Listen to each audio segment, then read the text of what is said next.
नमस्कार दोस्तों, मैं रोहन शर्मा स्वागत करता हूं सभी का आपके अपने चैनल ज्योतिष एंड वास्तु में। कैसे हैं आप सभी?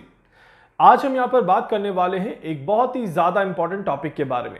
आप सभी का एक सवाल आ रहा था कि 2026 कैसा जाने वाला है, क्या इसके बारे में कोई जानकारी पहले से मिल सकती है? बिल्कुल, आज इस वीडियो में हम यहां पर बात करने वाले हैं साल 2026 के बारे में।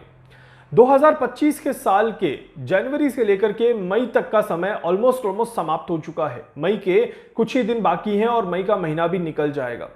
जून से लेकर के दिसंबर तक का समय भी आराम से निकल जाएगा। इसकी कैलकुलेशन ऑलरेडी है, तो इसीलिए ज्यादा परेशान होने वाली बात नहीं है। बीच में 2-3 महीने थोड़ा सा परेशान जरूर करेंगे, बट उतनी बड़ी परेशानी नहीं होगी कि हम 2025 के साल को खत्म ही ना कर पाए।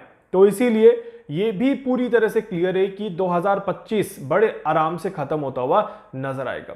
सो बात करते हैं 2026 के बारे में कि 2026 किस तरह की घटनाओं को लेकर के आएगा, क्या कुछ यहां पर देखने को मिलेगा, कौन से ग्रह काफी ज्यादा हाईलाइटेड रहेंगे और क्या रहेगा देश और दुनिया में उन ग्रहों का प्रभाव। छोटी सी जानकारी आपको देने की कोशिश करूंगा, यहां पर अंत तक देखिएगा ताकि कोई भी चीज आपसे मिस ना हो जाए। 2026 के साल में सबसे ज्यादा प्रमुख ग्रह जो रहेंगे ये रहेंगे मंगल। मंगल का प्रभाव 2026 में बहुत बड़े लेवल पे होता हुआ नजर आएगा, क्योंकि मंगल और शनि का संबंध देखने को मिलेगा और मंगल और शनि एक दूसरे के साथ जब आएंगे तो डेफिनेटली परेशानियों को लेकर के ही आएंगे। इस तरह के संकेत भी दिखाई देते हैं। इसके अलावा देवगुरु बृहस्पति अपनी अतिचारी गति के साथ आगे बढ़ते हुए नजर आएंगे और देवगुरु बृहस्पति 2026 में भी राशि परिवर्तन करेंगे और चंद्रमा की राशि कर्क राशि में और साथ ही साथ सिंह राशि में गोचर करते हुए नजर आएंगे। तो इसीलिए मिथुन, कर्क और सिंह 3 राशियों का प्रभाव हमें देखने को मिलेगा देवगुरु बृहस्पति का 2026 में, और मंगल का प्रभाव हमें बड़े लेवल पे दिखता हुआ नजर आएगा। शनिदेव ने क्योंकि अभी अभी राशि परिवर्तन किया है, इसलिए शनिदेव वापस राशि परिवर्तन नहीं करेंगे 2026 में, और राहु और केतु ने भी अभी अभी राशि परिवर्तन किया है। इस वजह से राहु और केतु भी राशि परिवर्तन नहीं करेंगे 2026 में। अब कुछ सवाल यहां पर थे कि क्या 2026 में विश्व युद्ध होने वाला है? तो इसका जवाब आता है कि 2026 भी विश्व युद्ध का साल नहीं है। 2026 विश्व युद्ध की संभावनाओं को व्यक्त करता हुआ नजर आएगा। 2026 का सेकंड हाफ स्पेशली जो रहेगा वो विश्व युद्ध की, आप कह सकते हैं कि परेशानियों को बताने की कोशिश जरूर करेगा, एक पैनिक क्रिएट करने की कोशिश जरूर करेगा, बट पूरी तरह से अगर देखा जाए तो 2026 विश्व युद्ध का साल नहीं आता। देवगुरु बृहस्पति जो है वो राहु के संपर्क में आएंगे और गुरु चंडाल दोष यहां पर बनाते हुए नजर आएंगे। वहीं पर 2026 में देवगुरु बृहस्पति और केतु का भी युति संबंध हमें देखने को मिलेगा, और इसके साथ साथ एक बहुत अच्छा और बहुत प्यारा योग हमें देखने को मिलेगा शनि और गुरु का, जो कि परेशानियों को दूर करने का काम करता है। इस वजह से 2026 का फर्स्ट हाफ जो रहेगा ये काफी ज्यादा बड़े लेवल पे पॉजिटिव हाफ होता हुआ नजर आएगा। चीजें बैलेंस होती हुई नजर आएंगी, चीजें बचते और संभलते हुए नजर आएंगी। बट जैसे ही ये योग खत्म होगा वैसे ही आप देखेंगे कि 2026 का सेकेंड हाफ फिर से केओस क्रिएट करता हुआ नजर आएगा, परेशानियों को बढ़ाता हुआ नजर आएगा। इसी तरह के संकेत यहां पर दिखाई देते हैं। कुछ चीजें जो कि काफी ज्यादा हाईलाइटेड हो सकती हैं 2026 में, वो कौन सी हैं उसे थोड़ा सा समझने की कोशिश करते हैं। 2026 में सबसे इंपॉर्टेंट चीज जो रहेगी वो प्राकृतिक घटनाएं रहेंगी। 2026 का साल बड़े तूफानों का साल है, किसी बड़े भूकंप की वजह से बहुत बड़ी आपदा का साल है। ज्वालामुखी विस्फोट काफी ज्यादा बड़े लेवल पे दिखाई दे सकते हैं, और नेचुरल कैलेमिटीज के साथ साथ वेदर फ्लक्चुएशन भी 2026 में जारी रहेगा। वेदर तो अभी भी हो रहा है, नेचुरल कैलेमिटीज अभी भी हो रही हैं, प्राकृतिक घटनाएं, भूकंप की संभावनाएं अभी भी देखने को मिल रही है, बट यही कैरी फॉरवर्ड होता हुआ नजर आएगा 2026 में भी।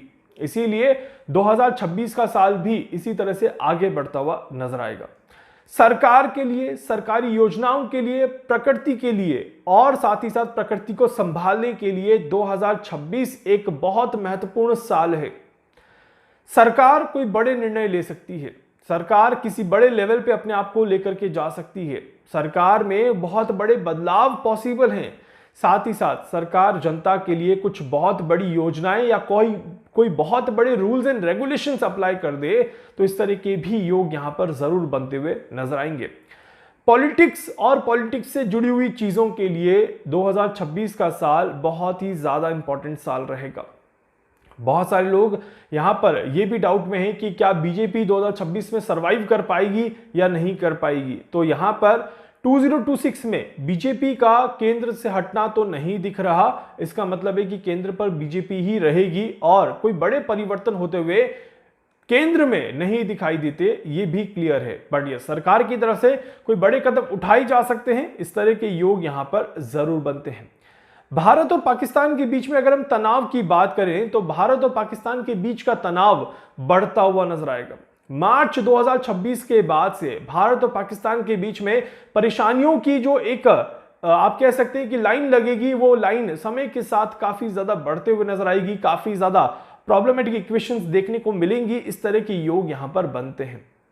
इसी के साथ साथ यहां पर देखा जाए तो भारत की जो सुरक्षा नीति है वो और ज्यादा स्ट्रांग होते हुए नजर आएगी। 2026 में भारत अपनी सुरक्षा को और ज्यादा बढ़ाने की कोशिश करेगा एंड 2026 में एक मौका आएगा सितंबर अक्टूबर के आसपास जहां पर भारत अपनी सेना का बड़ा इस्तेमाल कर सकता है। भारत अपनी सेना को कहीं ना कहीं बड़े लेवल पे उपयोग में ले सकता है। इस तरह के भी योग यहां पर बनते हैं।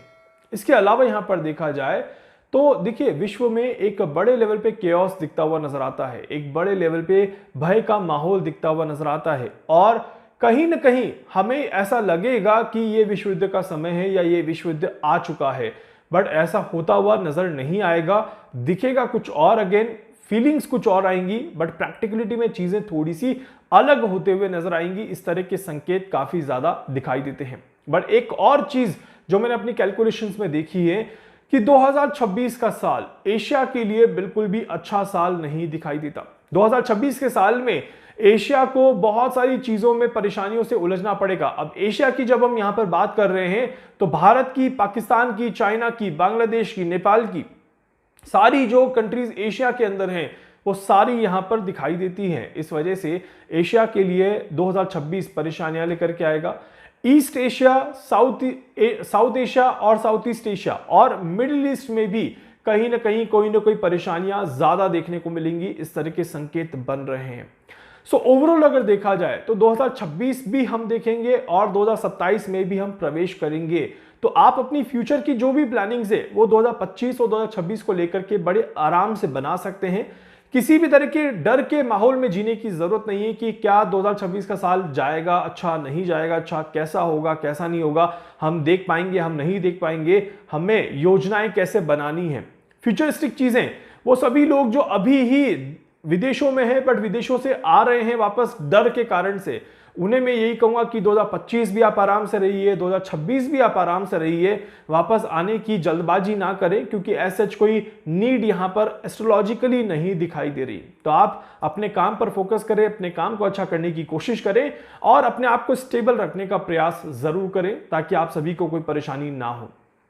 इसके अलावा 2026 में और क्या कुछ होने वाला है समय समय पर मैं आप सभी को बताता रहूंगा और आप सभी को गाइड करता रहूंगा कि 25 हम एंड कैसे करें और 26 की हम शुरुआत कैसे करें। तब तक के लिए वीडियो को लाइक कर दीजिएगा, चैनल को सब्सक्राइब कर दीजिएगा, बेल आइकन पे जरूर से क्लिक करिएगा। कुछ भी पूछना चाहते हैं, जानना चाहते हैं, अपने बारे में कुछ भी समझना चाहते हैं, आप मुझसे संपर्क कर सकते हैं। मैं पूरी कोशिश करूंगा आप सभी की हर संभव मदद यहां पर कर सकूं।